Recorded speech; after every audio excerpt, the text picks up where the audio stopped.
The Last Forge of Ravens. Chapter 1. Part 1. Ashes Beneath the Mountain. The town of Greyhaven sat where the old roads died. Not ended. Died. Once, caravans carrying silk from eastern kingdoms and silver from dwarven halls had crossed its stone bridge every day. Armies had marched through its muddy streets beneath banners of crimson lions and golden suns. Priests, kings, mercenaries, and grave robbers had all passed through Greyhaven at one point or another. Now, rain passed through more often than people. The town rested beneath the shadow of the Blackspire Mountains, surrounded by forests so ancient even the elves avoided nomming them aloud after dark. Moss crawled over abandoned watchtowers. Half-collapsed statues of forgotten rulers stared blankly into fog-covered valleys. But the forge still burned. Every morning before sunrise, smoke rose from the chimney of a small blacksmith shop near the edge of town. The sign above the door read, "Raven's Forge." Simple. No grand title. No mention of war. No mention of kingdoms. No mention of the man inside. The hammer rang steadily that morning. Clang. Clang. Clang. The sound echoed through wet streets while dawn crawled over the mountains. Inside the forge stood a broad-shouldered man with long dark hair streaked with silver. His beard was trimmed short, though age had not truly claimed him. His arms were covered in old scars, pale and countless beneath soot-dark skin and leather sleeves. His eyes were the unsettling part. Gray. Still. Old beyond reason. Luca's ravens pulled glowing steel from the furnace and laid it against the anvil. The blade was nearly complete. A longsword commissioned by a young adventurer who fancied himself a dragon hunter despite never having seen so much as a wyvern. Lucas struck the metal again. Precise. Measured. Not a single wasted movement. People who watched him forge often noticed something strange. He never hesitated. Not once. As if he had repeated every motion thousands upon thousands of times. Because he had. The forge door opened. Cold wind rushed inside alongside three figures wearing travel cloaks soaked from rain. Lucas did not look up immediately. "Door," he said calmly. One of them hurried to shut it. "Sorry," a younger voice answered. Lucas finally glanced over. Two humans. One dwarf. Young. Armed. Tired. Adventurers. The dwarf removed his hood first, revealing auburn braids decorated with copper rings. "Well," the dwarf grunted, "they weren't kidding." Lucas raised an eyebrow. "About." "The giant blacksmith in the dead-end town." Lucas returned to hammering. "Disappointed." The younger human, a woman no older than 20, laughed nervously. "No, sir." "Sir." That word still sounded strange after centuries. The second human stepped forward carefully, taller than the others, lean build, archer by the look of him.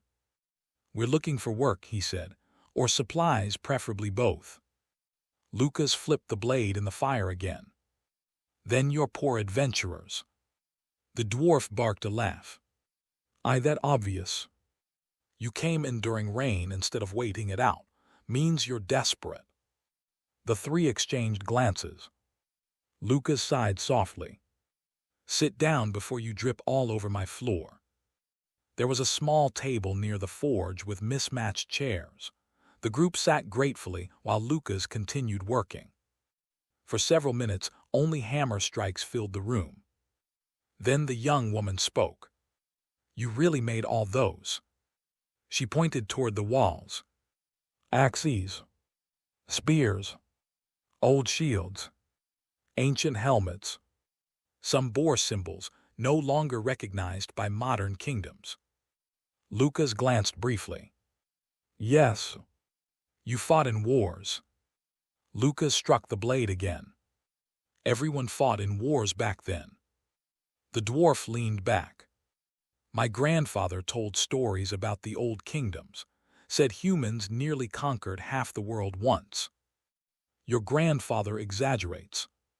He said the kingdom of Valenfer nearly broke the western Orc clans. Lucas stopped hammering for the first time. Silence settled heavily. The fire crackled. Rain tapped softly against the windows. The dwarf frowned slightly. Did I say something wrong? Lucas slowly placed the hammer down. No. But his eyes had changed. Far away now. Buried in memory. After a moment, he resumed working. Your grandfather wasn't entirely wrong. The young woman leaned forward with curiosity. You knew about Valenfer. Lucas gave a dry smile. I knew many things once. None of them noticed the old banner hanging near the back of the forge. Faded. Burned at the edges. A silver raven upon a black field. The forgotten crest of Valenfer. By midday, the rain had worsened. Lucas served the three travelers thick stew and dark bread, while the storm battered Greyhaven. The dwarf introduced himself as Brom Ironthane. The archer was Cale Marrow. And the young woman was Lyra Vale. Lucas listened more than he spoke. They were heading north toward old ruins near the mountain passes. According to rumor, creatures had begun attacking caravans again. Villages spoke of missing travelers and strange lights in the forests. A necromancer maybe, Lyra guessed. Or bandits, Cale said. Bandits don't leave claw marks bigger than wagon wheels, Brom muttered. Lucas quietly ate his stew. Finally he asked, how many of you have seen real combat? The three looked at one another. Cale raised a hand slightly. Some. Against. Goblins, raiders, wolves.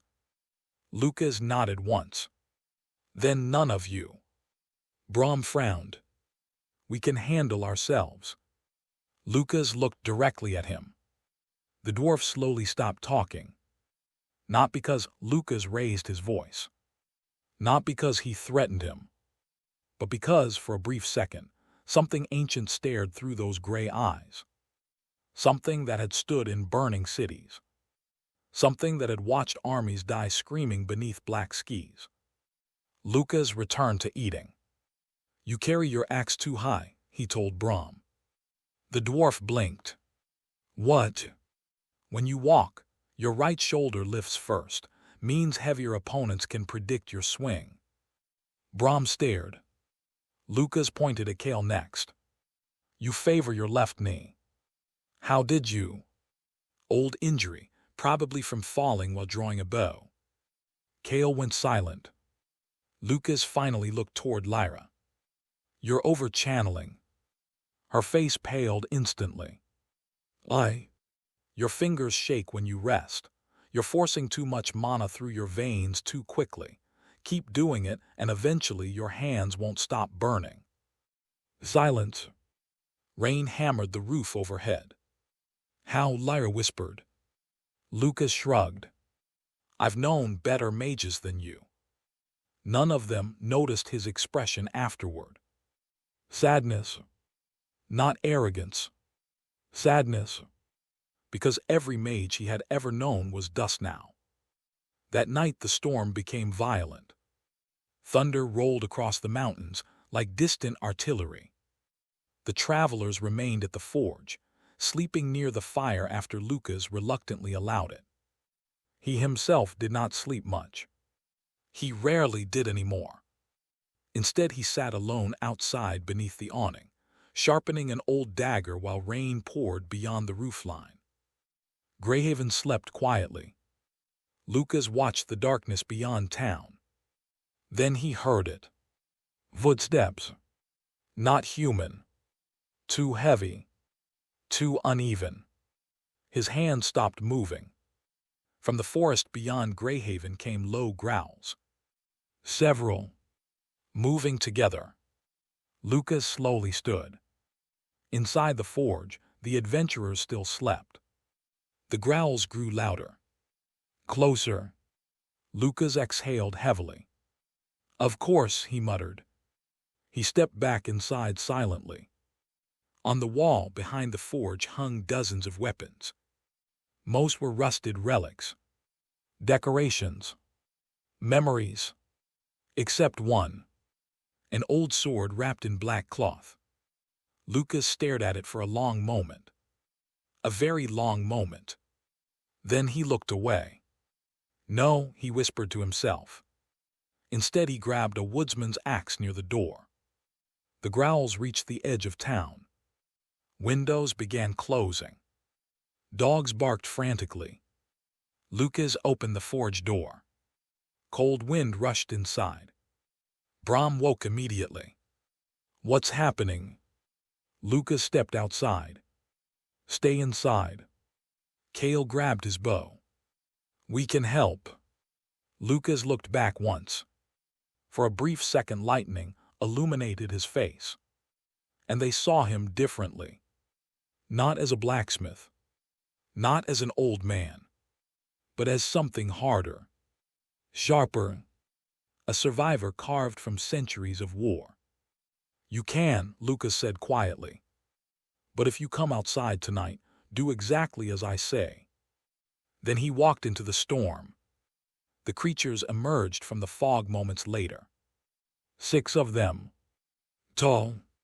Twisted. Covered in wet black fur stretched over skeletal frames. Their mouths split too wide. Their eyes glowed pale blue in the dark. Lyra whispered from the doorway. By the gods. Grave Orcs. Ancient battlefield scavengers. Carrion beasts. Drawn to death. Lucas immediately understood what that meant. Something had awakened nearby. One of the creatures lunged. Lucas moved instantly. Faster than any man his size should move. The axe struck sideways into the creature's skull with horrifying force. Bone cracked. The beast collapsed. The others charged. Left, Lucas barked. Kale reacted on instinct, firing an arrow into a graveworg leaping through the rain. Brom low swings. The dwarf obeyed automatically, burying his axe into another creature's legs instead of its chest. It worked. The beast crashed down screaming. Lyra, fire only, don't freeze them. A burst of flame exploded from her hands. Another graveworg ignited. Lucas drove his axe into a snarling maw, before spinning and kicking another creature backward with armored precision. Every movement was disciplined. Refined. Ancient. This was not merely a man fighting. This was a commander directing a battlefield. Even after centuries. Even after abandoning war. The instincts remained. One graveworg slipped past them toward Lyra. Lucas saw it instantly. And for the first time in many years. He reached for the sword. Not physically. Mentally. Instinctively. The old self awakening. The beast lunged. Lucas intercepted it barehanded. Its claws tore through his shoulder. Lyra screamed. Lucas ignored the wound completely. He seized the creature by the throat and slammed it into the mud hard enough to shatter stone beneath it. The others froze. For one terrible second they saw the truth. This man was not normal. Could not be normal. No human should survive wounds like that. No human should move like that. Lucas killed the final graveworg with a brutal swing of the axe. Then silence returned to Greyhaven. Rain fell softly over corpses steaming in the cold. Brom stared wide-eyed. What are you? Lucas looked down at the blood soaking through his torn shoulder. The flesh was already healing. Slowly. Unnaturally. He pulled his sleeve back over the wound. Just a blacksmith, he answered. But nobody believed him anymore. Later that night, after the bodies were burned outside town, the four sat near the forge fire in silence. Finally, Lyra spoke quietly. "You fought those things before." "Yes." "Where?" Lucas stared into the flames. "And for the first time in many years." He answered honestly. "At the Battle of Hollow Crown." The room became still. Even Brahm recognized the name. "That battle happened over 400 years ago," the dwarf whispered. Lucas nodded once. "Yes." Kale slowly lowered his cup. "That's impossible." Lucas looked at the fire for a very long time. Then finally said the words he almost never spoke aloud anymore. "I was there when the world still burned." Thunder rolled beyond the mountains, and deep beneath the Blackspire peaks, something ancient began to wake. Part 2: The Things Buried Beneath Stone. The storm did not end with dawn. Greyhaven woke beneath skies the color of iron, while cold mist rolled down from the Blackspire Mountains like smoke from some unseen fire. The townsfolk moved quietly that morning. Doors stayed shut longer than usual. Travelers avoided the roads. Word spread quickly. Monsters had entered town during the night, and the old blacksmith had killed them. Alone. Mostly. People whispered when Luca's ravens passed through the muddy streets carrying bundles of firewood back toward the forge. Some looked grateful. Some looked afraid. Lucas preferred the grateful ones. Fear complicated things. Fear always became questions eventually. The forge fire already burned hot when he returned. Inside, Lyra Vale sat at the table surrounded by old parchment, while Kale Marrow sharpened arrows near the window. Brahm Ironthane was staring at the weapons hanging from the forge wall again. Specifically, one weapon. The black cloth-wrapped sword. Lucas noticed immediately. "Don't touch that." Brahm pulled his hand back at once. "I wasn't planning to." Lucas set the wood near the furnace. The dwarf crossed his arms. "So?" Lucas sighed. "So?" Brahm gestured vaguely. "You planning on explaining what exactly happened last night?" "No. That's not suspicious at all." Lucas ignored him and began adjusting forge tools. Lyra looked up from the parchment. "These creatures," she said carefully, "they shouldn't exist this far south anymore." "They shouldn't exist at all," Lucas corrected. Kale frowned. "You've seen them before." "Yes." "Where?" Lucas tossed more coal into the furnace. "Battlefields." The ranger exchanged a glance with Lyra. "The graveworks feed on death," she murmured. "Old magic says they appear where slaughter stains the land deeply enough." Lucas gave a slow nod. "Usually after wars."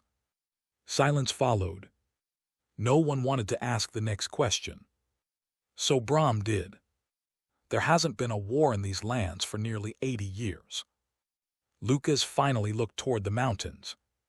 "That you know of." The room grew quiet again. Outside, thunder rumbled faintly beyond the peaks. Then Lyra slowly unfolded one of the parchments on the table. "I found something in the town archives this morning." Lucas raised an eyebrow. "Greyhaven has archives." "Barely," she admitted. "Most of it was mold and rat droppings." Brahm snorted. "Sounds about right." She pointed toward faded markings on the parchment. "Old tunnels." Lucas stepped closer. The map was ancient. Hand-drawn. Dwarven by the look of it. Beneath the Blackspire Mountains stretched a network of forgotten roads and mining passages. One section had been circled recently in darker ink. "What is this?" Kale asked. Lyra swallowed. "The tunnels lead toward Hollow Crown." The forge became very still. Even the fire seemed quieter. Lucas stared at the map without speaking. because he knew that name better than any living soul should. Battle of Hollow Crown. 412 years ago. The last great slaughter of the old kingdoms. The place where entire armies vanished beneath black magic and burning skis. The place where Valenford died. The place where Luca's ravens became immortal. Brom frowned. Thought Hollow Crown got buried after the war. It did, Lucas said quietly. Then how are tunnels leading there? Lucas said nothing, but memory stirred behind his eyes.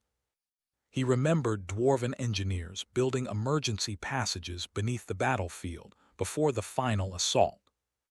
He remembered commanders arguing over retreat routes. He remembered screams underground after the collapse began. Gods! He remembered too much. Lyra watched him carefully. You know these tunnels? Not a question. Lucas looked away. Yes. Kale leaned forward. What's down there? Lucas answered immediately. Nothing good. By midday, the rain weakened enough for travelers to move again. Lucas spent the morning repairing armor, while the three adventurers prepared supplies. None of them had officially agreed to investigate the tunnels. Yet all of them knew they would. Curiosity had already taken root. Besides, grave wargs appearing near Greyhaven meant something worse was likely moving beneath the mountains. And if nobody acted, eventually the town would die. Lucas hammered glowing steel into shape, while Brom watched carefully from nearby. The dwarf finally spoke. You learned smithing before or after the wars? After. You any good before? Lucas glanced sideways. Brom grinned slightly. Figured I ask. Lucas returned to forging. I was terrible. That surprised the dwarf enough to laugh. No offense, but I don't believe that for a second. I burned half my first forge down. That part I believe. A faint smile tugged briefly at Lucas's face. Rare. Small. But real. Brom noticed it immediately. There he is, the dwarf muttered. Lucas frowned. What? A normal person. Lucas snorted softly. Careful, you'll ruin my terrifying reputation. For a moment the forge almost felt warm again. Alive. Not haunted. Then Lyra approached holding a weathered book. Her expression had changed. Serious now. Lucas. He immediately noticed the tension in her voice. What is it? She opened the book carefully. Inside were old sketches. Symbols. Ancient runes. And one particular drawing. A woman standing amidst corpses beneath a burning sky. Long dark robes. White eyes. A crown of twisted antlers. Lucas froze completely. His hammer slowly lowered. Lyra pointed toward the page. This name keeps appearing in the records connected to Hollow Crown. Lucas already knew the name before she spoke it. Morveth the Hollow Witch. The room suddenly felt colder. Kale looked between them. You know her. Lucas's voice became distant. Yes. Lyra swallowed. The records say she died during the battle. She did. Brom frowned. Then why do you look like you just saw a ghost? Because he had. Not literally. But memory could wound deeper than steel sometimes. Lucas stared at the drawing. He remembered the battlefield. The smoke. The dying screams. Rain mixing with blood beneath shattered banners. And her. Broken. Dying. Laughing. Even as half her body burned away beneath holy fire. He still remembered her final words. Then live forever, Knight Commander. Gods. He still heard them in dreams. Lyra's voice pulled him back. The old texts say Morvath practiced soul-binding rituals. Lucas's jaw tightened slightly. Many witches did. But this one, she hesitated, this one mentions a crypt beneath hollow crown. Kale muttered a curse under his breath. Brom crossed his arms. So we've got undead beasts, forbidden tunnels, and an ancient witch crypt. He looked toward Lucas. You know what this sounds like? Yes. A terrible idea. Yes. The dwarf grinned. Good, means we're definitely going. Lucas rubbed tired fingers against his forehead. After 4 centuries.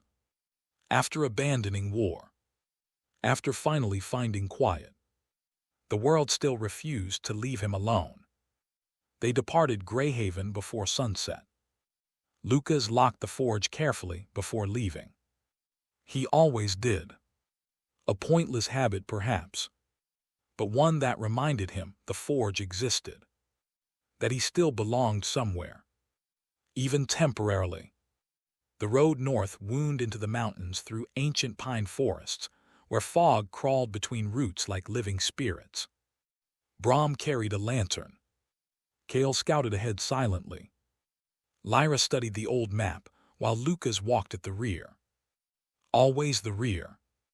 Old commanders learned quickly that protecting others from behind often mattered more than leading from the front. Hours passed quietly. Then Kale suddenly raised a hand. Everyone stopped. What is it? Brom whispered. The ranger pointed ahead. Drags. Large ones. Not wolves. Not bears. Lucas knelt beside them. Claw marks dug deep into mud and stone alike. Fresh.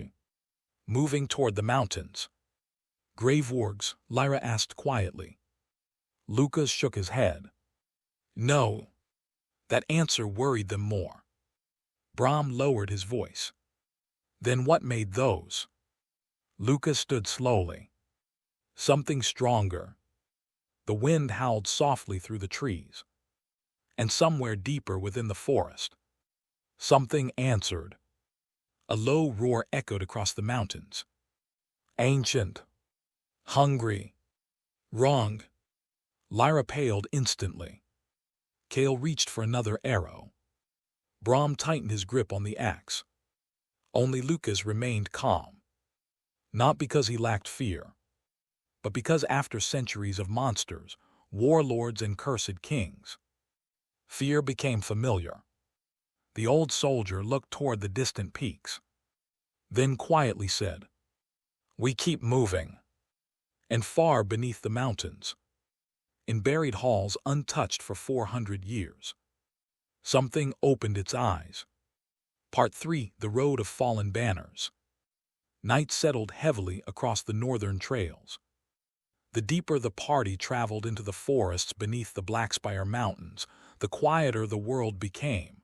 No insects, no birds, even the wind seemed reluctant to pass between the ancient trees. Only boots against mud, armor creaking, and distant thunder somewhere beyond the peaks. Lucas Ravens walked at the rear with a hood drawn over his face. One gloved hand rested near the woodsman's axe hanging at his side, though his eyes constantly scanned the darkness around them. Old habits.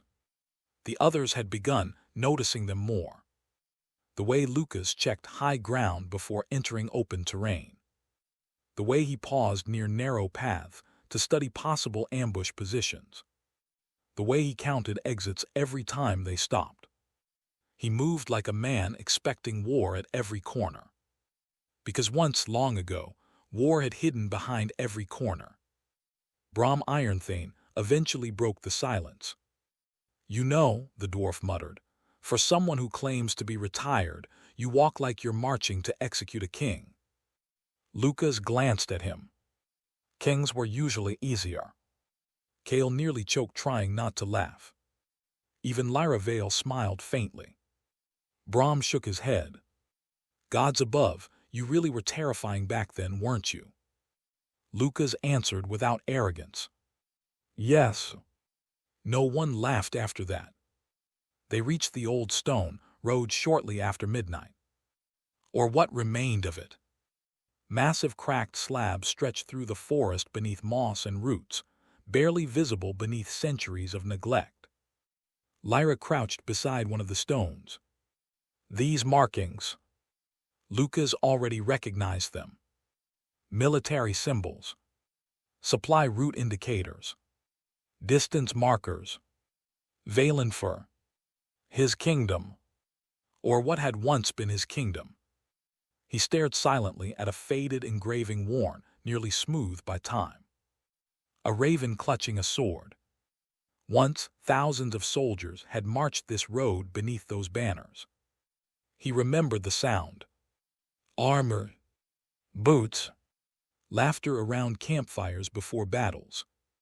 Young men and women pretending not to be afraid. Most of them dead before 20. All gone now. Brahm noticed his expression. You built these roads. Lucas nodded once. Not me alone, military engineers mostly. Kale looked surprised. They've lasted 400 years. They were meant to last forever. Lucas immediately regretted saying it. Because forever was a cruel word. The ranger brushed moss away from another stone marker. Funny thing, he said quietly. Most kingdoms today barely maintain roads for 20 years. Lucas looked ahead into darkness. The old kingdoms expected wars to last centuries. Lyra glanced toward him. And they did. Yes. She hesitated. Was it really as bad as the stories say? Lucas was quiet for a long moment. Then, the stories are kinder. No one asked further.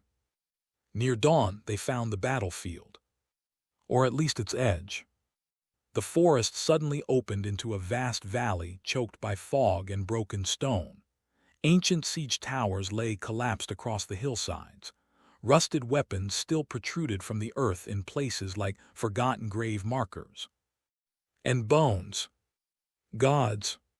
Bones everywhere. Half buried beneath moss. Human.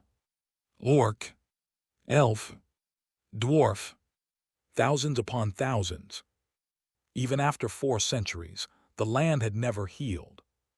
Battle of Hollow Crown had scarred the world itself. The party stood silently, overlooking the valley. Even Brahm had stopped joking. Lyra whispered, "This can't be real." Lucas stepped forward slowly. "Yes," he said, "it is." The fog shifted across shattered earth, while old memories clawed at him from beneath the surface. He remembered fire raining from the sky. He remembered war beasts tearing through infantry lines. He remembered nights drowning in mud made from blood and ash.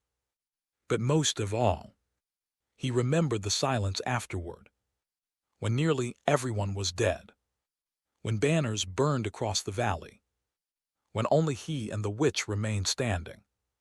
His hand unconsciously tightened near the axe. Kale studied the battlefield uneasily. "How many died here?" Lucas answered softly. "Too many." "Any estimate?" Lucas looked across the valley. "At least 90,000. The ranger went pale. Brahm stared in disbelief. "That's not a battle," the dwarf muttered. "That's extinction." Lucas did not answer. Because Brahm was correct. The Battle of Hollow Crown had not ended a war. It had ended an age. They descended into the valley cautiously. The fog thickened lower down until visibility shrank to only a few dozen feet. Strange whispers seemed to drift through the mist, though none could tell whether it was wind or imagination. Lyra stayed close to Lucas now. Not from fear of him anymore, but because she had begun understanding what he truly was. Not merely immortal. A witness. A living remnant of history itself. "Lucas," she asked quietly while they walked, "why did the kingdoms fight so much?" He gave a tired smile beneath his hood. You want the honest answer. Yes. Pride. She blinked. That's it. That's always it. The mage frowned thoughtfully. But humans weren't the only ones fighting back then, right? No. Lucas stepped over a broken shield buried in mud. Elves believed they were chosen by the stars. Dwarven clans believed mountains belonged solely to them. Orc warlords wanted conquest. Human kings wanted immortality through empire. He looked across the valley. Everyone believed they deserved the world more than everyone else. Brahm scratched his beard. And now most people just want to survive winter. That answer lingered heavily among them. Because in many ways, peace had not been born from wisdom. Only exhaustion. By afternoon, they reached the center of the battlefield. Or what had once been the center. The remains of a colossal crater stretched before them, nearly half a mile wide. Blackened stone circled its edges, untouched by grass even after centuries. At the center stood ruins. Massive. Buried. Ancient dwarven architecture protruded from beneath collapsed earth and shattered rock. The tunnels. Lyra unfolded the map carefully. This is it. Brahm whistled softly. Well, that looks welcoming. It did not. The entrance resembled a wound torn into the mountain itself. Broken pillars leaned at dangerous angles, while ancient runes glowed faintly beneath layers of grime. Kale crouched near the opening. Drax. Lucas already saw them. Large clawed prints disappearing underground. Fresh. The ranger looked upward uneasily. Something's nesting down there. Lucas nodded. Yes. Lyra swallowed. You still want to go inside. Lucas stared at the darkness beneath the mountain. Every instinct told him to turn away. To leave. To return to Greyhaven and his forge, and pretend none of this existed. But he already knew the truth. The dead beneath Hollow Crown were waking. And if left alone, the world above would eventually suffer for it. Again. So he stepped toward the entrance. Yes. Brahm grunted. Well then, into the cursed underground death tunnels we go. Kale sighed. You ever notice how dwarves make terrible motivational speeches? I, Brahm answered, but excellent funerals. The tunnels descended far deeper than expected. Ancient dwarven stonework lined the halls, though much had collapsed over time. Strange blue crystals embedded in the walls still emitted faint light after centuries underground. Lyra stared in amazement. How are these still glowing? Lucas touched one briefly. Runesmith work. Brahm raised an eyebrow. You know runesmithing too. Lucas kept walking. I know many things. The dwarf muttered something about unfair immortals under his breath. The deeper they traveled, the colder the air became. Then they found the bodies. Not ancient ones. Fresh. 3 corpses lay torn apart near a collapsed hallway. Mercenaries by the look of them. Recent. Kale knelt carefully beside one. Dead maybe 2 days. Lyra looked sick. What killed them? Lucas examined the wounds. Deep claw marks. Massive bite pressure. But something else too. Burn marks. Blackened veins spreading beneath dead flesh. His expression darkened. No. Brahm noticed immediately. You recognize this. Lucas slowly stood. Yes. What is it? For the first time since entering the tunnels, Lucas looked genuinely troubled. Dragon fire. Silence. Then all 3 spoke at once. Dragon. Down here. You're joking. Lucas wished he was. Because 400 years ago, during the final days of the war. The kingdom of Valenfer had unleashed many terrible weapons. But among the worst were the chained dragons beneath Hollow Crown. And if even one had survived all these centuries underground, then the mountains themselves were in danger. Far ahead in the darkness. Part 4, The Chains Beneath Hollow Crown. The sound came again. A low metallic groan echoed through the tunnels like mountains grinding together. Then silence. No breathing. No roar. Just the distant creaking of something impossibly large shifting somewhere in the dark. The party stood frozen. Even Brom Ironthane looked pale beneath his beard. "Tell me," the dwarf said slowly, "that humanity did not keep dragons underground during the old wars." Lucas Ravens kept his eyes fixed ahead. "We did." Kale stared at him. "Why would anyone do that?" Lucas answered without emotion. "Because kings wanted victory more than wisdom." The ranger exhaled sharply. "That's insane." "Yes." Lyra looked deeper into the tunnel. "Wait, chained dragons, you mean imprisoned?" Lucas nodded once. "War bred terrible ideas." The torchlight flickered against ancient stone as they moved deeper underground. The tunnels widened gradually into enormous halls supported by colossal dwarven pillars. Rusted chains thicker than tree trunks lay coiled along the floor in places, disappearing into darkness overhead. Brom stopped beside one. "Gods below." He touched the metal carefully. "This isn't dwarven work alone." Lucas glanced at the chain. "No, human enchanters reinforced them." The dwarf looked horrified. "You actually held dragons with these?" "For a time." That answer disturbed them more than anything else. Because Lucas did not speak proudly. He sounded ashamed. Hours passed underground. The deeper they traveled, the older the ruins became. This part of Hollow Crown predated even the war. Ancient dwarven citadels had once existed beneath the mountains long before human kingdoms rose to power. Entire underground roads stretched into darkness, abandoned centuries before Lucas had even been born.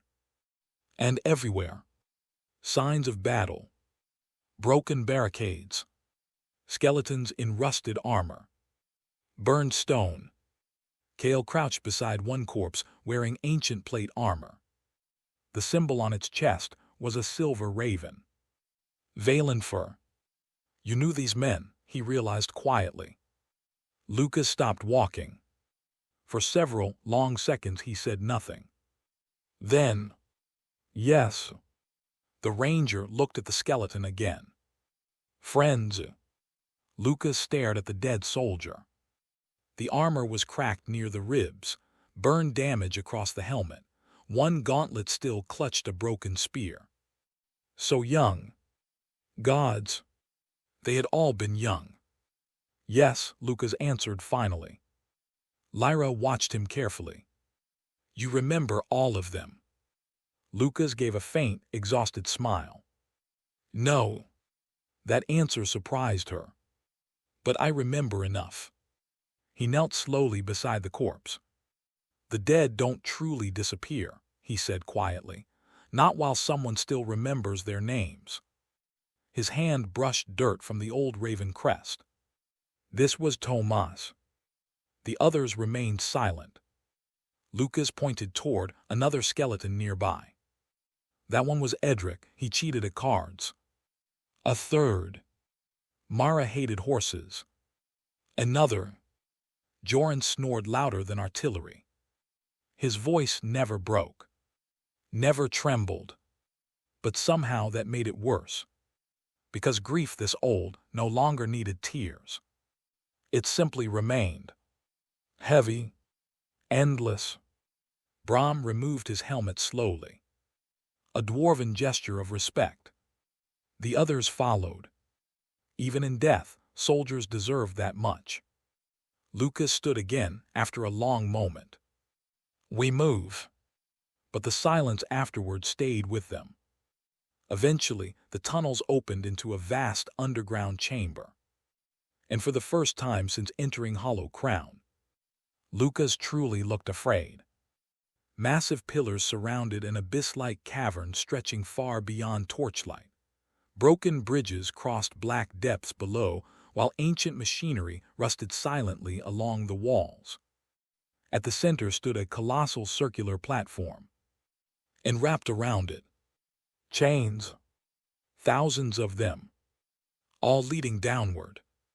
Lyra whispered, "Gods." The platform itself was covered in enormous claw marks burned directly into stone. Brahm stared over the edge into darkness. "How deep does this place go?" Lucas answered quietly, "Deep enough." Kale narrowed his eyes. "You've been here before." Lucas nodded. "Yes." "When?" A long silence followed. "Then, during the final days of the war." The ranger looked around uneasily. This was some kind of prison. "No," Lucas said. "It was a weapon." The chamber suddenly felt much colder. Lyra stepped toward one of the chains carefully. "These symbols." Runes covered every inch of the metal. Binding magic. Old, ancient, and failing. Several links had cracked apart entirely. Lucas saw it immediately. "The seals are weakening." Brahm looked up sharply. "You mean the dragon?" Lucas nodded. "If it's still alive." A deep roar suddenly echoed through the abyss. Not distant this time. Close. The sound shook dust from the ceiling itself. Kale nearly drew his bow on instinct. Lyra stumbled backward. Far below, two enormous golden eyes opened in the darkness. The party froze. The creature beneath them moved slowly. Massive scales scraped against stone like landslides. Ancient chains tightened with thunderous metallic shrieks. Then a voice rose from below. Not spoken aloud. Inside their minds. "Ancient. Tired. Furious. Who walks above my tomb?" Lyra gasped and clutched her head. Brahm swore loudly in Dwarven. Kale stepped back instinctively. Only Lucas remained standing still. The eyes below narrowed, then widened slightly. "You." Lucas closed his eyes briefly. "Still alive, then?" The great beast laughed. The sound was terrible, like fire consuming forests. Not through lack of human effort. The dragon slowly emerged from darkness below. Gods above. It was enormous. Black scales covered its body like cracked obsidian, scarred by ancient wounds and glowing faintly with ember-like fractures beneath the surface. Broken chains wrapped around its neck, wings, and forelegs. One horn had been shattered completely. Its left eye was clouded white. But it lived. After 4 centuries underground, it still lived. Varkezul. Lyra could barely breathe. "I thought dragons were extinct." "Most are," Lucas answered. The dragon's massive gaze remained fixed entirely on him. Knight Commander Lucas Ravens. The title echoed through the cavern like a curse. Kale looked toward Lucas in disbelief. "You weren't kidding about the commander part." Lucas ignored him. Varkezul lowered his immense head slightly. "I smell Valenfer upon you still." Lucas gave a bitter smile. "Old habits." The dragon's ruined eye narrowed. "You returned to finish what your king began." "No." "Then why come here?" Lucas looked toward the broken chains surrounding the chamber. "Something is waking beneath Hollow Crown." The dragon became silent. Then, "Yes." That single word chilled the entire cavern. Lyra swallowed hard. "You know what's down here." The dragon's gaze shifted toward her. For a brief second she felt unimaginably small. The dead do not sleep peacefully in this place. Lucas stepped closer to the edge. Morveth. At the witch's name, the cavern itself seemed to darken. Varkezul's growl rumbled through stone. The hollow witch should have remained dead. Lucas stared into the abyss. So should I. The dragon watched him carefully for several long moments. Then, unexpectedly, "You regret it." Not a question. Lucas's jaw tightened. The old soldier looked suddenly exhausted beyond words. Yes. Silence followed. Heavy. Ancient. The dragon lowered its head again. Good. Brahm blinked. That's it. Varkezul's burning gaze shifted toward the dwarf. Regret is the only thing that separates old monsters from young ones. Nobody had an answer to that. Then the mountain shook violently. Dust exploded from the ceiling. A distant scream echoed through the tunnels beyond. Not human. Not animal. Something worse. Lucas turned instantly toward the sound. The commander inside him awakened immediately. Weapons ready. Another scream echoed closer this time, followed by dozens more. And from the darkness beyond the chamber, shapes began moving. Part 5, Echoes of the Dead. The first creature stumbled into the chamber like a corpse dragged upright by invisible strings. Its armor was ancient. Human. A rusted raven crest still clung to its chest plate beneath layers of rot and dried mud. One arm hung uselessly at its side, while pale blue light burned deep within empty eye sockets. Then another emerged. And another. Dozens slowly appeared from the surrounding tunnels. Dead soldiers. Dead orcs. Dead elves. Dead dwarves. All walking together in terrible silence. Only the sound of scraping armor echoed through the cavern. Lyra Vale whispered shakily, "Those are hollow-crowned dead." Lucas Ravens already knew. He recognized some of the armor. Gods. He recognized some of the faces. Or what little remained of them. One undead soldier limped forward, wearing blackened Valenfer plate armor split open near the throat. Lucas froze briefly. Tomas? No. Not Tomas anymore. Just bones wearing memory. The undead opened their mouths simultaneously. And screamed. The sound was unnatural. Like hundreds of dying voices layered together beneath the earth. Then they charged. Hold the bridge, Lucas barked instantly. The old commander returned in full. No hesitation. No uncertainty. Only action. Brahm Ironthane planted himself near the narrow stone crossing leading into the chamber. Aye. His axe slammed into the first undead warrior hard enough to send shattered bones into the abyss below. Kale Marrow moved beside a broken pillar and loosed arrows in rapid succession.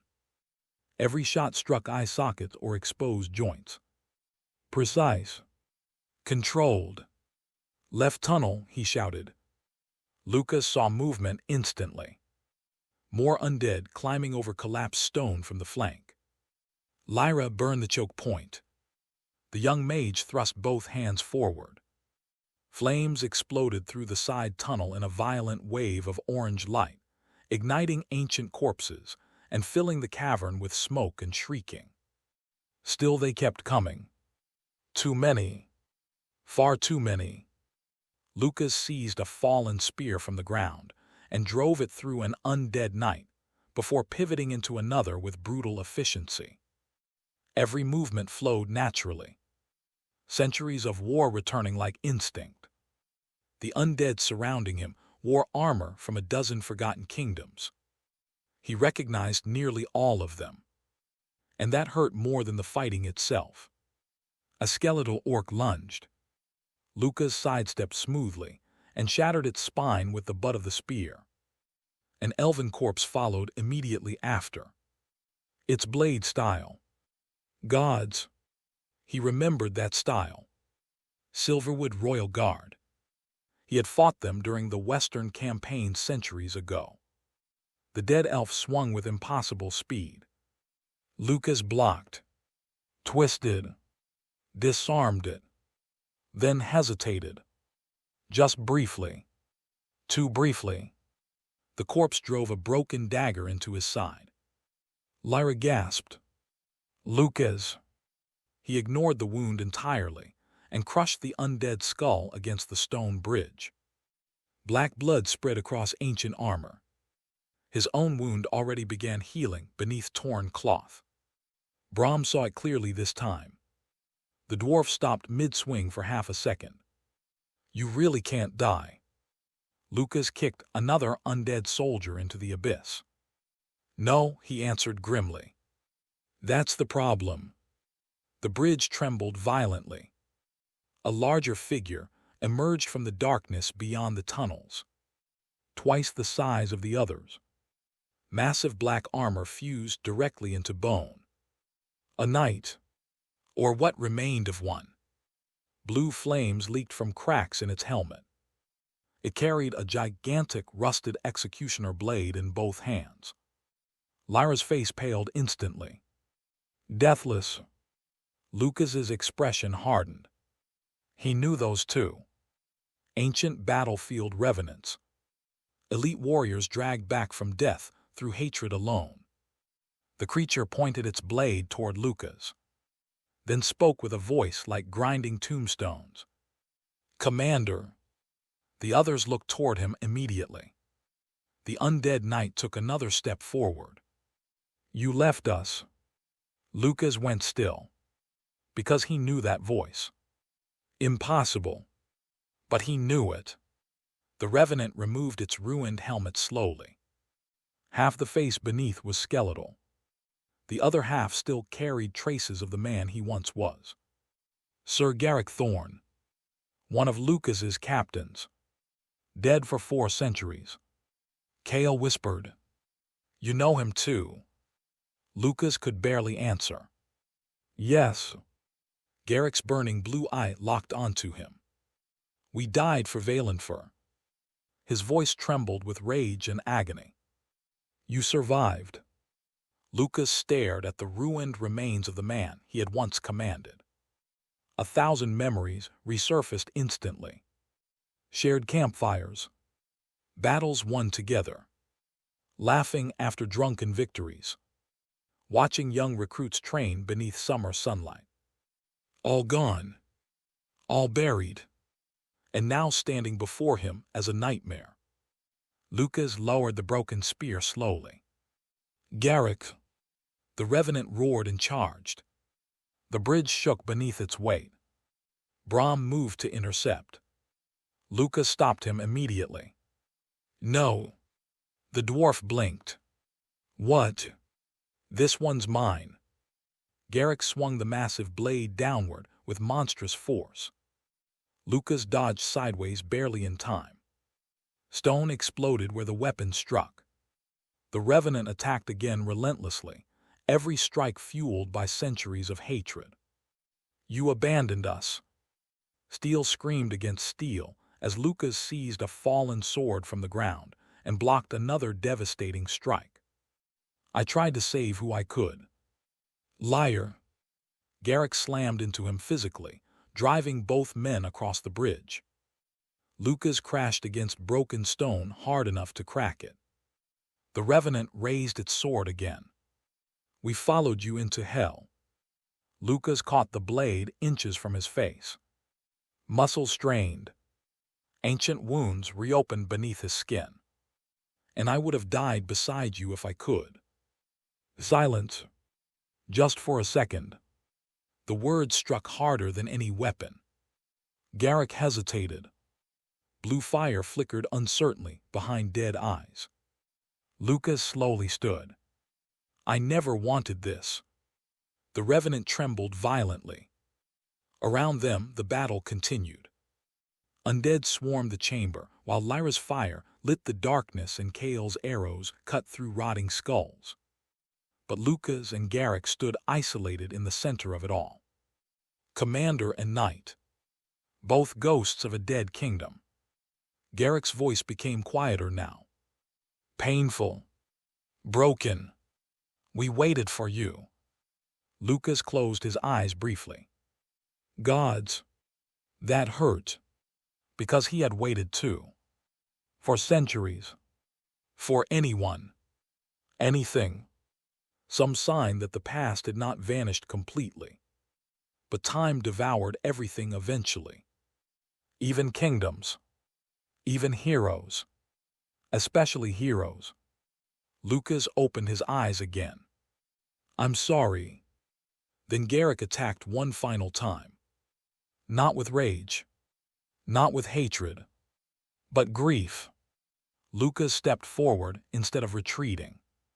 The sword pierced directly through his chest. Lyra screamed. But Lucas grabbed Garrick's arm before the revenant could pull free.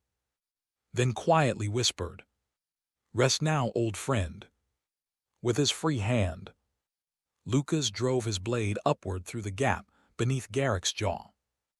Blue fire erupted from the revenant's body. The undead knight froze completely. For one brief moment, the hatred vanished from his face, and the old captain smiled faintly. Took you long enough. Then the flames died. The corpse collapsed silently. Gone. Lucas remained standing with the sword still through his own chest. Blood dripped onto ancient stone. Brahm stared in horror. Lucas. Slowly, painfully, Lucas pulled the blade free from himself. The wound already began closing. But his eyes looked exhausted beyond measure. Then the cavern shook again. Harder this time. Far below, beneath chains and darkness, something laughed. Not the dragon. Something else. Something colder. Something female. Ancient magic rolled through the tunnels like poison through veins. The remaining undead suddenly stopped moving. Every corpse turned toward the abyss simultaneously. Then all of them knelt. Lyra's face went white. No. A voice drifted upward from the darkness below. Soft. Beautiful. Terrible. Still fighting for the living, Lucas. The immortal blacksmith slowly turned toward the abyss. And for the first time in centuries, real fear entered his eyes. Part 6: The Hollow Witch.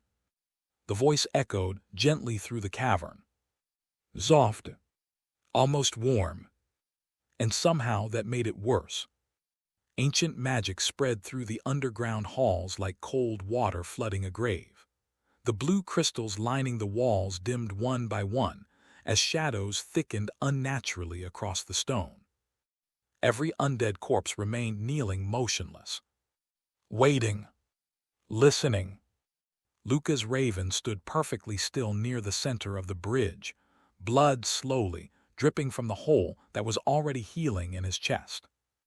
His hand tightened around the sword. Not from anger. Fear. Real fear. Lyra Vale noticed immediately. And that terrified her more than the undead ever could. The voice came again. You look tired, Lucas. The abyss below began glowing faintly with pale silver light. Mist spiraled upward between the broken chains. Then she appeared. Not climbing. Not walking.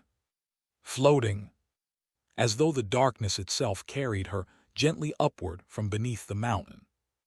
Morveth the Hollow Witch. She looked nothing like Lyra expected. No rotting corpse. No skeletal monster. She appeared almost human. Tall and pale, draped in black robes woven with silver runes that moved like flowing smoke. Long dark hair drifted weightlessly around her while cold white eyes reflected ancient magic. Only one thing betrayed the truth. Her body flickered. Not entirely solid. like a memory refusing to disappear. Brahm muttered quietly, "Well, that's deeply unsettling." Morveth smiled faintly. "Oh, a dwarf." Her voice carried effortlessly through the chamber. "I have not seen one of your kind this deep beneath hollow crown in centuries." Brahm tightened his grip on the axe. "That was intentional." Her pale eyes shifted toward Lyra next. "A young mage." The witch tilted her head slightly. "And undisciplined." Lyra stiffened immediately. "Stay out of my head." Morveth's smile widened slightly. "You would not survive a moment in it, child." Then her gaze finally returned to Luca's. And the amusement faded. For several long seconds, neither of them spoke. The chamber itself seemed to hold its breath. Ancient enemies, still standing after the world that birthed them had died. Morvath studied him carefully. "You kept the beard." Lucas answered flatly. "You kept the arrogance." Kale looked between them uneasily. "You two know each other far too well." Neither responded. The witch floated closer toward the bridge. Chains creaked softly beneath her. "You disappeared," she said quietly to Lucas. "For a while I thought perhaps you had finally managed to die." "I tried." That answer caused the faintest hint of genuine surprise in her expression. Then sadness. Very brief. Very well hidden. "But there. You always were dramatic." Lucas gave a humorless laugh.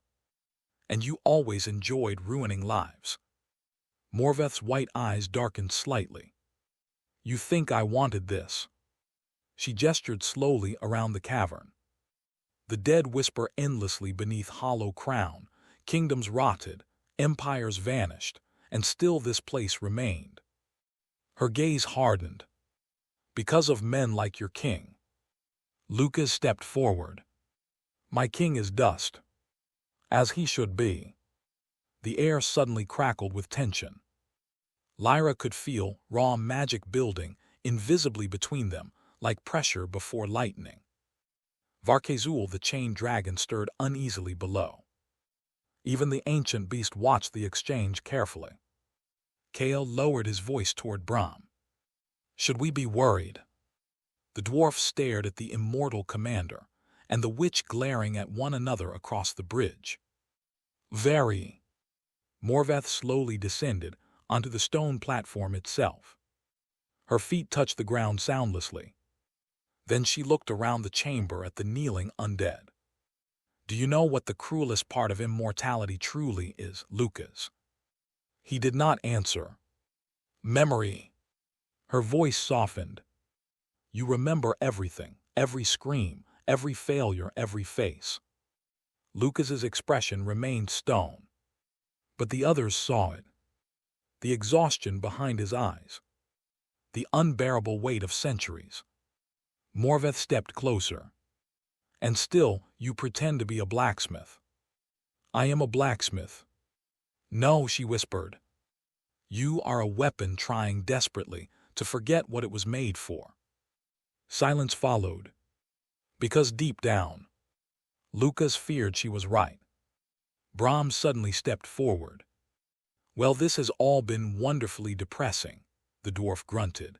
"But perhaps we should focus on the part where undead monsters are climbing out of ancient ruins." Morveth glanced toward him.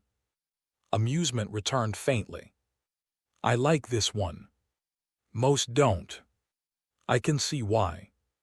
Lucas finally lowered his sword slightly. "What are you doing here, Morveth?" The witch's expression shifted immediately. More serious now. "The seals are failing." Lucas already suspected that. "The dragon's chains." "No." She looked downward into the abyss beneath the chamber. "Something older." Even Varkezul growled uneasily at those words. Lyra frowned. "Older than a dragon." Morveth's eyes drifted toward her. There were things beneath these mountains long before humans built kingdoms.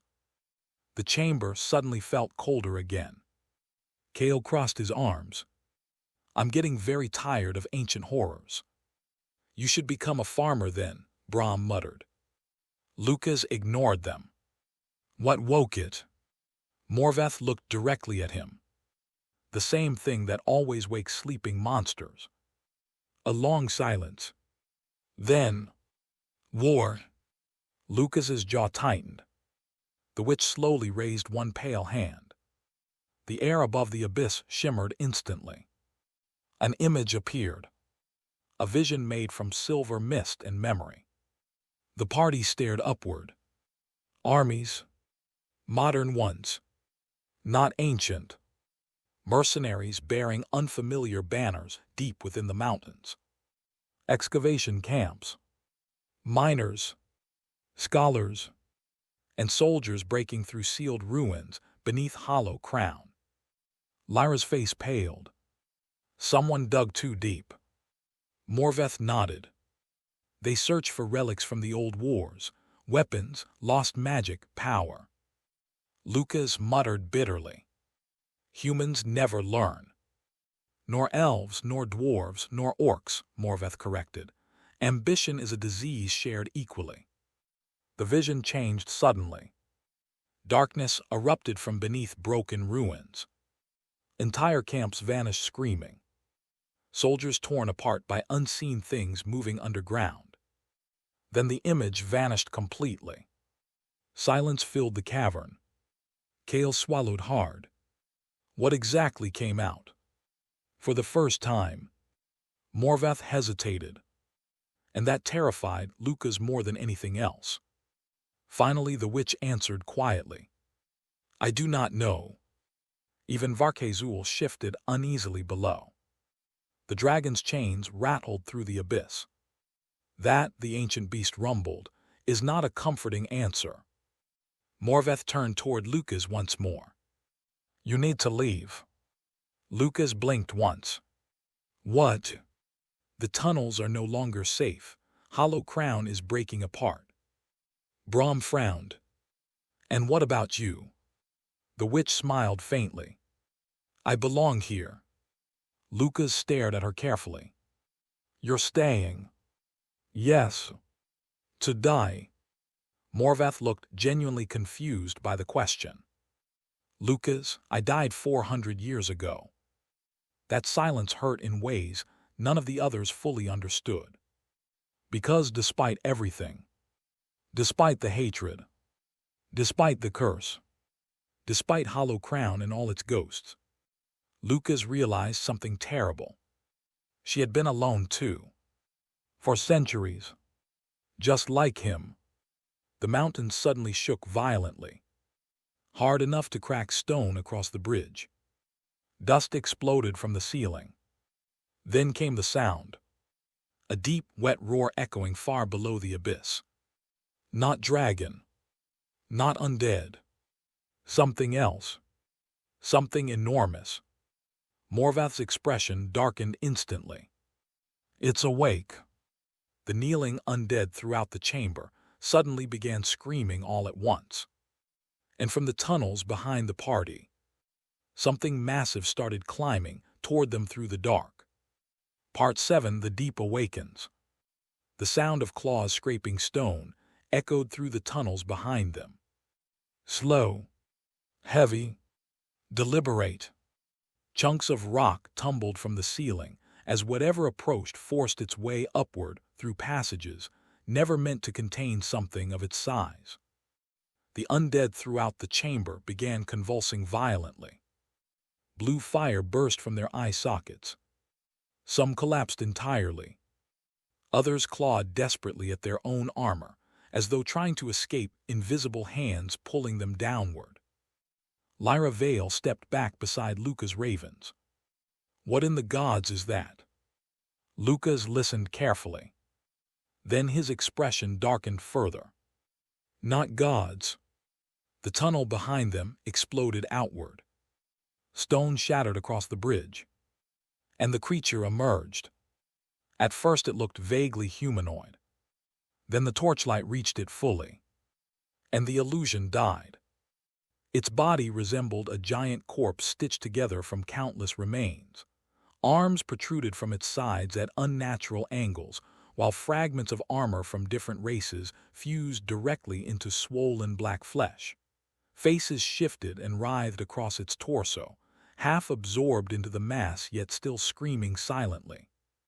Worst of all, some of those faces were still alive. Kale nearly gagged. "What is that thing?" Morveth the Hollow Witch answered quietly. "A grave titan." The creature's many eyes opened simultaneously. Then it roared. The sound shook the entire cavern. Grave titan. A weapon born from the dead of Hollow Crown itself. Brahm stared in horror. "You're telling me someone made that?" Morvath's gaze never left the monster. "No." That answer chilled everyone instantly. "It made itself." The Titan surged forward with horrifying speed. Lucas reacted first. "Move!" The bridge shattered beneath the creature's massive fist. Stone exploded upward as the party scattered apart. Kale rolled behind a broken pillar, while arrows flew instinctively toward the Titan's eyes. The arrows shattered uselessly against hardened bone. Brahm charged with a roar. "Come on then, ugly." His axe slammed into one of the creature's legs. The impact cracked bone, but the Titan barely noticed. A massive arm swung sideways. Brahm was hurled across the chamber hard enough to smash through old stonework. "Brahm!" Lyra shouted. Lucas seized the young mage by the shoulder and yanked her backward just as another gigantic limb crashed where she had stood. The bridge groaned dangerously beneath the Titan's weight. Morveth raised one pale hand. Silver runes erupted around her instantly. Chains hanging throughout the cavern suddenly moved. Dozens of ancient bindings snapped upward and wrapped around the Titan's limbs. The creature roared furiously as magic tightened across its body. For once, the witch hissed, "Stay buried." The Titan strained violently. Chains began snapping one by one. Lucas saw it immediately. "It's too strong." Morvath's expression hardened. "I noticed." Varkezul stirred beneath the abyss. The dragon's deep voice echoed upward. "You should flee, mortals."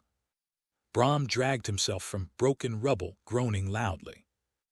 And let that follow us back to the surface." The Titan ripped another chain apart. The chamber shook harder. Morvath looked toward Lucas. "You cannot kill this thing conventionally." Lucas already understood, because he recognized the magic animating it. Battlefield death. Accumulated hatred. Centuries of suffering fused into form. This was not merely undead. It was Hollow Crown itself given hunger. The Titan suddenly slammed both fists downward. The bridge cracked apart completely. Kale barely leapt clear before ancient stone collapsed into the abyss below. The party became separated across scattered sections of ruined platforms. Lyra nearly slipped over the edge. Lucas caught her instantly. "Focus." She nodded shakily. "I'm trying." "Stop trying, breathe first." Even now, even during chaos, he taught. The old commander pointed toward the Titan. "Fire through the cracks in the chest." Lyra blinked. "What?" "The faces." She looked carefully. Beneath layers of black flesh and fused corpses, faint blue light pulsed deep inside the creature's torso. "A core." Lyra immediately understood. "Oh." Lucas grabbed a fallen spear. "When I say now." The Titan charged toward Morveth, dragging broken chains behind it. The witch unleashed torrents of silver flame that tore chunks from the creature's flesh, yet it kept advancing relentlessly. "Your dead refused to stay quiet," she snarled. The Titan swung. Morveth vanished into black mist just before impact. Stone exploded behind her. Kale fired arrow after arrow toward exposed joints, while Brahm hacked at the creature's legs to keep it unbalanced. Still, it kept coming. Lucas moved. And for the first time since Hollow Crown, the others finally saw what Knight Commander Lucas Ravens truly had been. Not merely a warrior, a battlefield monster. He sprinted directly toward the Titan without hesitation, faster than any normal man should move. The creature swung downward. Lucas slid beneath the blow. Another arm came immediately after. He vaulted over it using fallen debris as footing before driving the spear deep into the Titan's shoulder to pull himself upward. The monster roared furiously. Lucas climbed it. Just climbed the god's damned thing. Brahm stared upward in disbelief. He's insane. No, Morveth said quietly. He's experienced. The Titan slammed itself against pillars trying to crush Lucas off its back. He kept moving. Relentless. Precise. Every motion deliberate. The old commander reached the creature's upper torso and saw the glowing core beneath layers of screaming faces. And among them, human, elf, orc, dwarf, all fused together endlessly. Lucas froze for half a second, because some faces wore Valen for armor.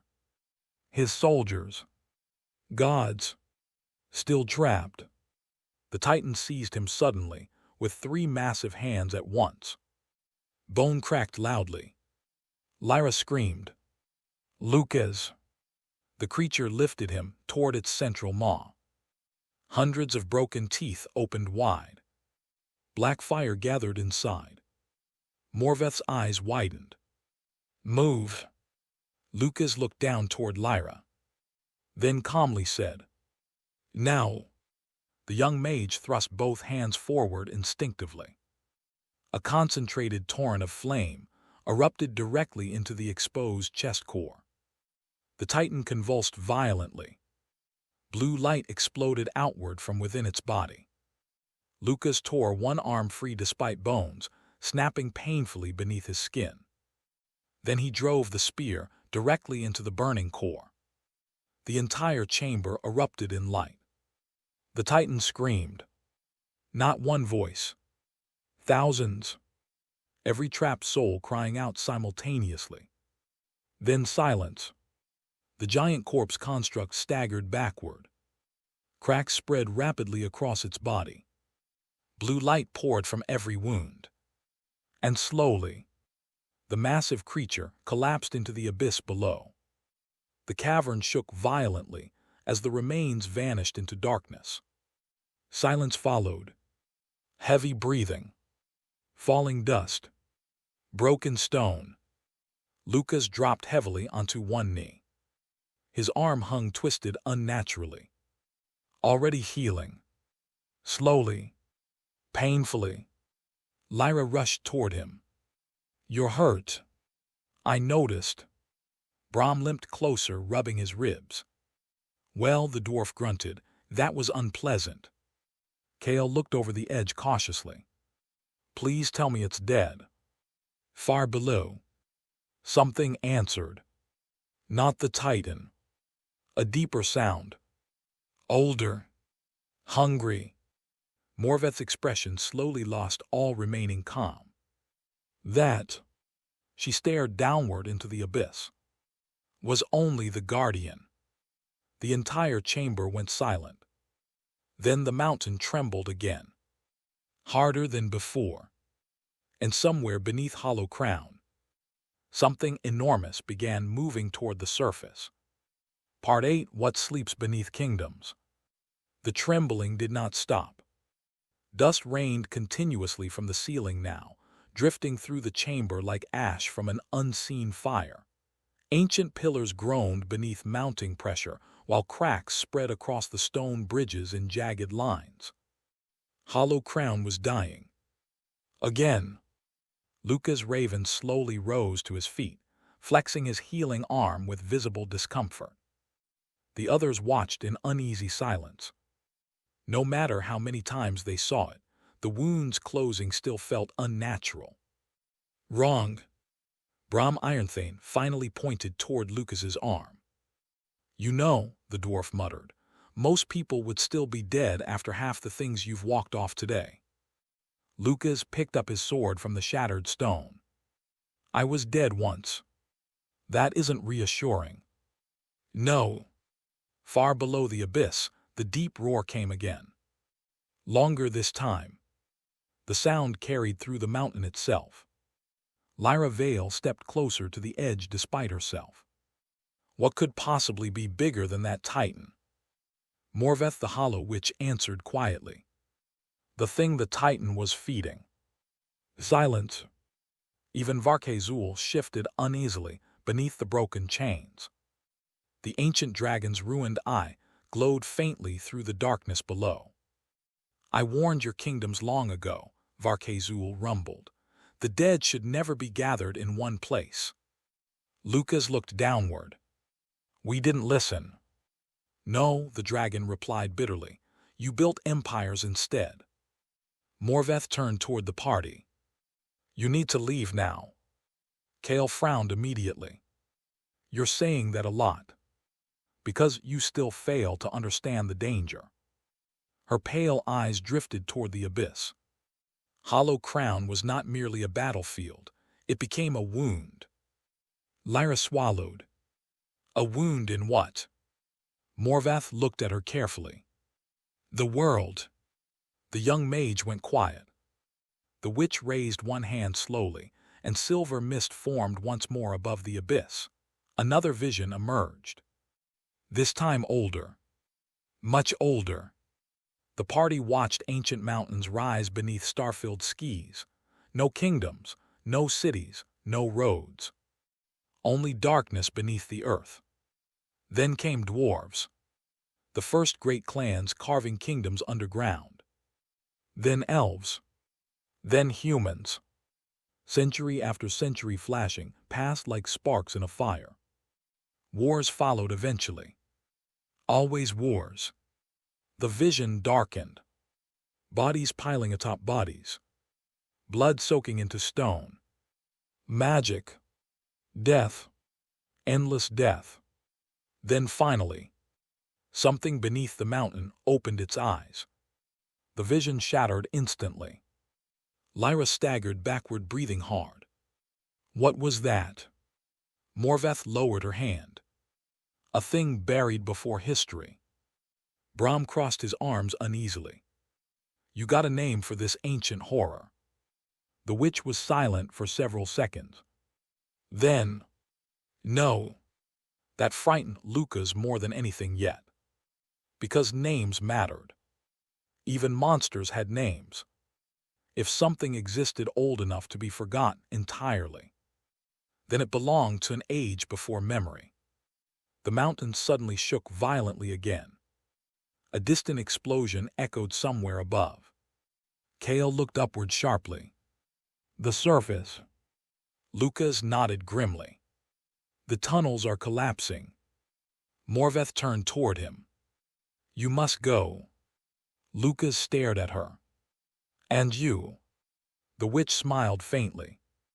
There are still seals here I can strengthen. You can't stop this alone.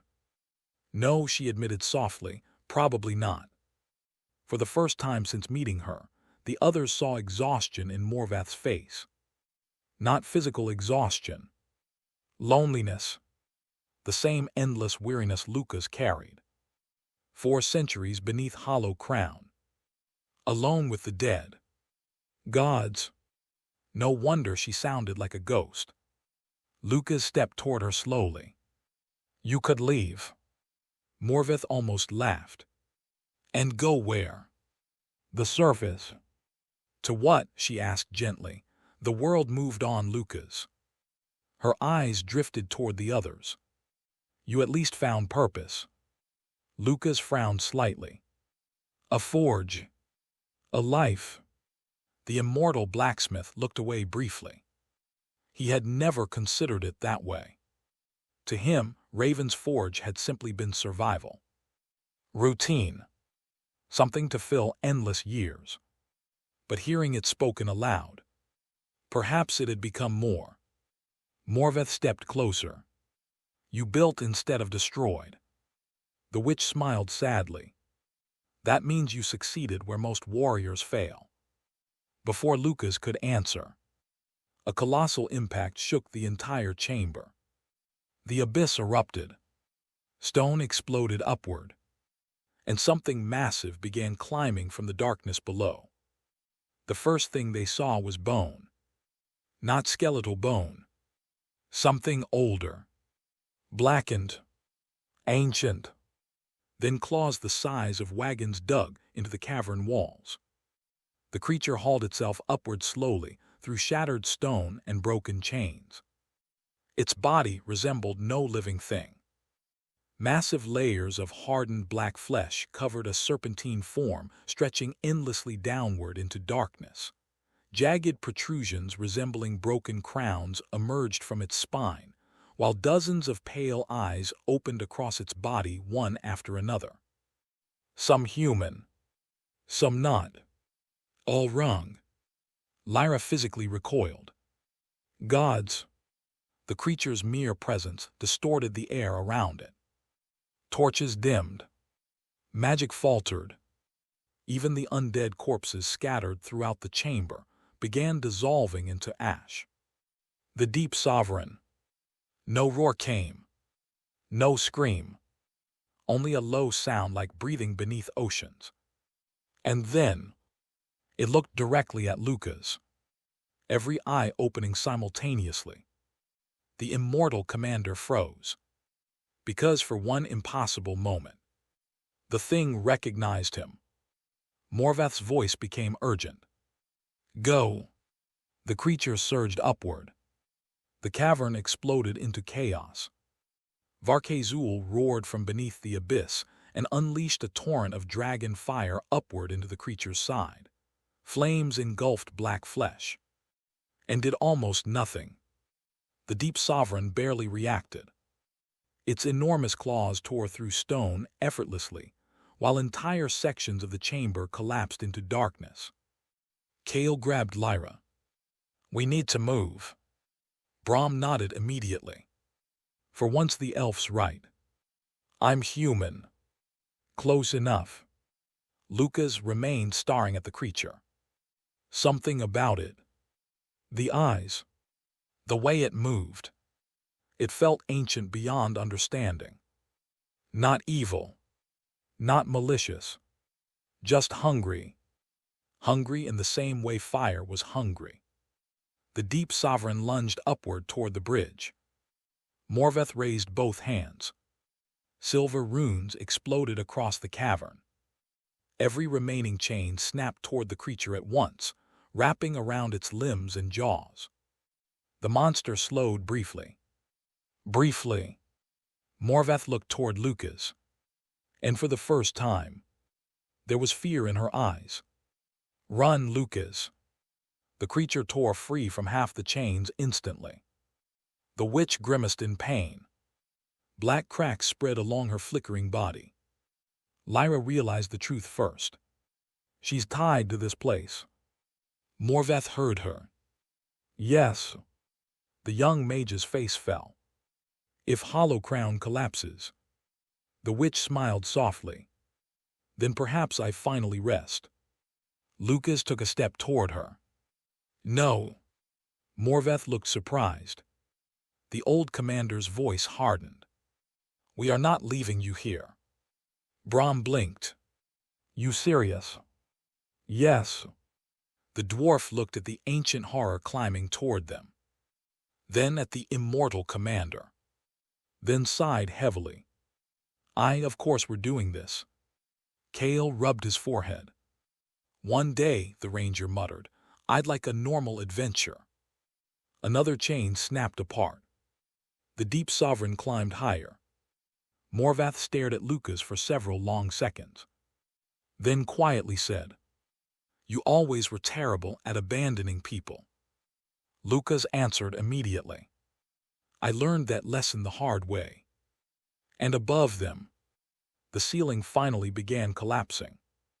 Part 9, The Last Command of Hollow Crown. The ceiling came down in pieces. Massive chunks of stone thundered into the abyss, while ancient pillars shattered one after another beneath the strain. The entire cavern groaned like a dying beast. The deep sovereign continued climbing upward through the destruction, without urgency, as though mountains collapsing meant nothing to it. Which, Lucas realized grimly, probably did mean nothing to it. Morveth the Hollow Witch strained against the creature with every remaining chain she could command. Silver runes burned brightly around her body now, but black fractures spread wider across her flickering form. She was weakening fast. Lucas' ravens immediately shifted into command mode. Kale. The ranger looked up instantly. On it. No hesitation. No questioning.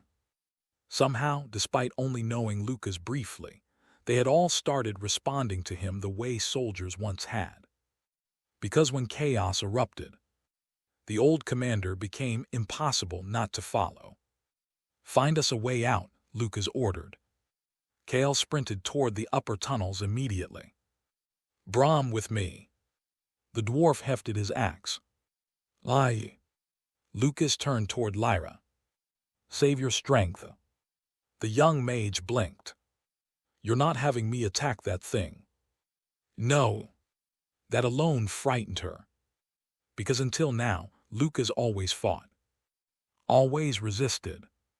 But the expression in his eyes said something different. This creature could not be beaten. Only survived.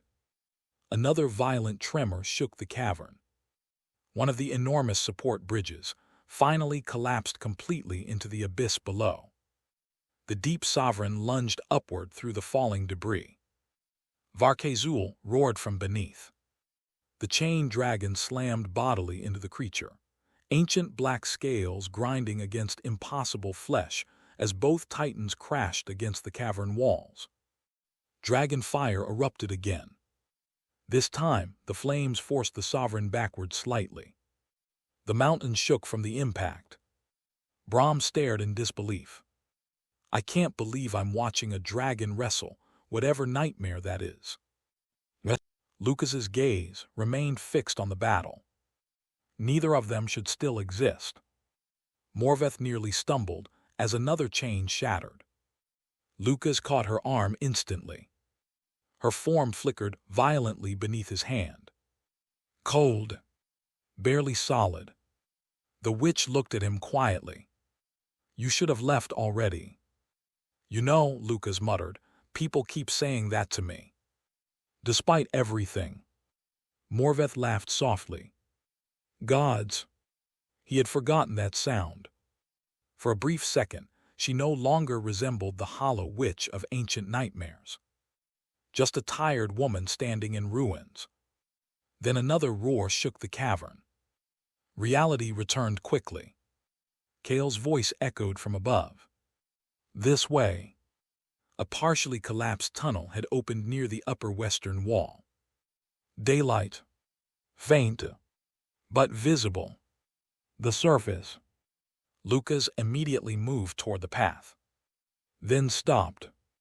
Because Morveth had not followed.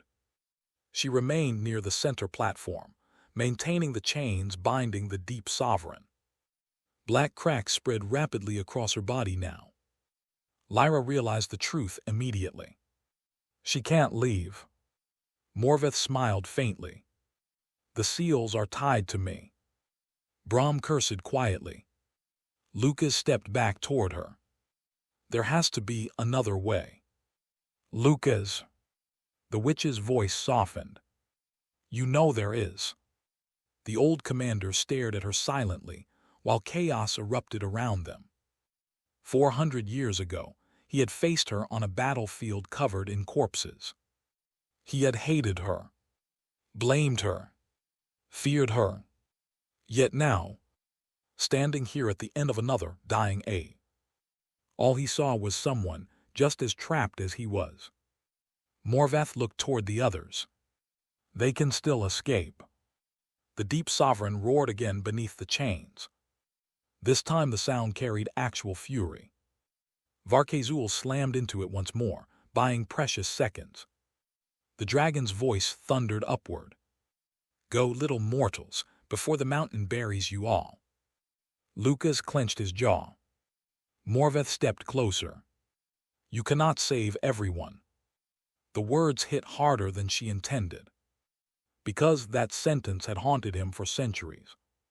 Every battlefield, every fallen soldier, every grave. Lucas lowered his head briefly. I know. Do you? Silence. Then Morvath gently placed one hand against his chest, directly above the heart she had cursed long ago. You carried them long enough. Lucas looked at her hand, then at her. You ruined my life. A faint smile crossed her face. Yes, but...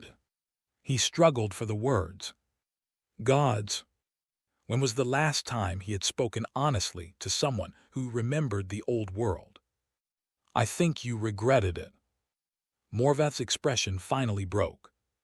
Not dramatically. Not tears. Just sadness too ancient to hide anymore. I was angry, she whispered, and dying. The mountain shook violently again. The deep sovereign tore free from another series of chains. Morvath grimaced in pain. Her body flickered harder. Lucas. The immortal commander looked at her. The witch smiled sadly. Thank you for remembering me as a person. That hurt. More than wounds. More than centuries. Because immortality had taught Lucas something cruel. Eventually, everyone became stories. Then legends. Then monsters. Very few remained people. Another collapse shook the cavern. Kale shouted desperately from the tunnel entrance. Now Lucas. Varkezul roared again beneath them. Even the dragon was weakening. The deep sovereign surged upward violently. Half the remaining chains snapped apart. Morvath shoved Lucas backward with surprising force. Go! The witch turned toward the creature and raised both hands. Every remaining rune in the cavern ignited simultaneously. Silver light flooded Hollow Crown. The deep sovereign screamed for the first time. A truly horrific sound. Lucas staggered backward toward the escape tunnel while Brahm grabbed Lyra, and Kale, physically, dragged him further upward. The old commander fought them for half a second, then stopped, because he finally understood. This was her choice.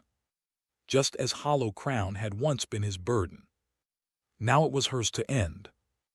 Morvath looked back one final time, and smiled. Not cruelly, not bitterly, peacefully. Live well this time, Lucas Ravens. Then the chamber exploded in silver fire. The shockwave hurled the party upward through collapsing tunnels as the entire mountain began caving inward behind them. Stone, dust, fire, darkness. They ran blindly while Hollow Crown died beneath them. Lucas barely remembered reaching the surface. One moment he was falling through collapsing tunnels. The next he crashed onto frozen earth beneath open skis. The mountains thundered behind them. Entire sections of the valley collapsed inward as ancient ruins vanished beneath avalanches of rock and ash. Then silence slowly returned. Gray morning light spread across the ruined battlefield of Battle of Hollow Crown. No movement came from the shattered mountain anymore. No roars. No magic. Nothing. Only wind.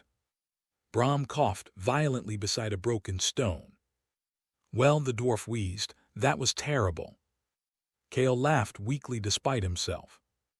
Lyra sat silently staring at the destroyed mountainside.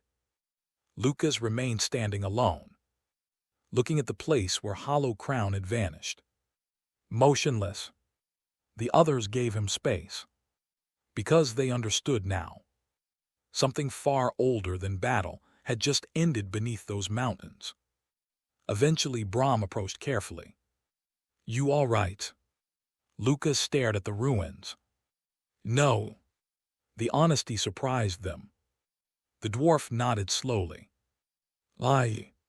For a long time nobody spoke. Then Lucas quietly removed something from his pocket. A small silver ring. Old. Burned. He did not remember taking it. But somehow, during the chaos, Morvath must have slipped it into his hand. The immortal blacksmith stared at the ring silently, then closed his fingers around it. Far above the battlefield, snow began falling gently across the dead valley. And for the first time in centuries, Lucas Ravens felt truly alone again. Part 10, The Forge That Remains. The wind over the valley was cold enough to bite. Ash drifted down from the broken mountains of Battle of Hollow Crown like black snow, settling across shattered stone, collapsed tunnels, and the half-buried bones of forgotten armies. No one spoke at first. Not Brahm Ironthane, who simply sat down heavily on a broken slab of rock. Not Kale Marrow, who kept staring at the horizon as if expecting the world to start screaming again. Not Lyra Vale, who still held trembling hands close to her chest, as if trying to convince herself she had survived something real. And not Lucas Ravens. He stood alone, looking at where Hollow Crown had once been, or where it had stopped being. The mountain was gone now. Not fully, but enough. A scar remained where the deep sovereign had been sealed, a vast collapsed wound in the earth where ancient stone and older nightmares had finally been forced back into silence. Somewhere deep below, nothing moved anymore. Not chains, not magic, not hunger, only stillness. Lucas slowly lowered his gaze. In his hand, he still held the small silver ring. Warm somehow. That made no sense. But neither did anything else anymore. He closed his fingers around it. Tightly. Lyra eventually stood, walking carefully toward him through the ash-covered ground. "Lucas." He didn't look at her immediately. "Yes." Her voice was quieter than usual. "Is it over?" A long silence followed. Wind moved through broken stone. Far away, something like thunder rolled across distant peaks, but it was only the world settling again after too much weight had been lifted. Lucas finally answered. "I don't know." That honesty seemed to hurt him more than her. Brahm snorted softly from behind. "That's the most honest thing I've heard all week." Kale let out a short breath that might have been a laugh. "Comforting." Lucas finally turned slightly toward them. The ash clung to his hair, his shoulders, his worn cloak. He looked less like a commander now, more like what he had always been pretending not to be. Just a man standing after the end of something terrible. Lyra stepped closer. "She saved us," she said quietly. Lucas didn't need to ask who. He nodded once. "Yes." Brahm rubbed the back of his neck. She did." No one added anything after that. Because there was nothing to add. Not really. Only absence. Only silence where something ancient had once screamed. Lucas slowly looked back toward the collapsed mountain again. "I've seen kingdoms fall," he said quietly. "I've seen gods believed to be eternal disappear like smoke." He tightened his grip on the ring. "But Hollow Crown." He paused. That was something older than all of it. The wind carried ash between them. Kale finally spoke. "So what now?" It was a simple question. It should have had a simple answer. Lucas didn't give one. Instead, he turned away from the ruins, from the dead mountain, from the buried witch, from the dragon beneath stone, from everything that had tried to pull him back into war, and began walking. The others hesitated, then followed, not because they had been ordered, but because there was nowhere else left to go in that moment. As they left the valley behind, the world slowly widened again. Snow-covered ridges in the distance, gray skis breaking faintly with light. A road old, cracked, but still leading somewhere. Eventually, Brahm broke the silence. "So," he said carefully, "we heading back to Greyhaven?" Lucas thought about it for a long moment, then shook his head slightly. "No." Lyra frowned. "Then where?" Lucas looked ahead. Past the broken battlefield. Past the mountains. Past everything that had just ended. To the forge. Brahm blinked. "That's it." Lucas nodded once. "That's always it." Cale glanced at Lyra. "That's either deeply wise or deeply depressing." "It's both," Brahm muttered. Lucas didn't react. He just kept walking. Behind them, the ruins of Hollow Crown faded slowly into ash and mist, becoming what they had always been meant to become. A warning. A memory. A grave no one should ever return to. And somewhere far beneath all of it, something remained asleep again. For now, the road ahead is not empty. It never is. And the forge still burns. End of Chapter 1.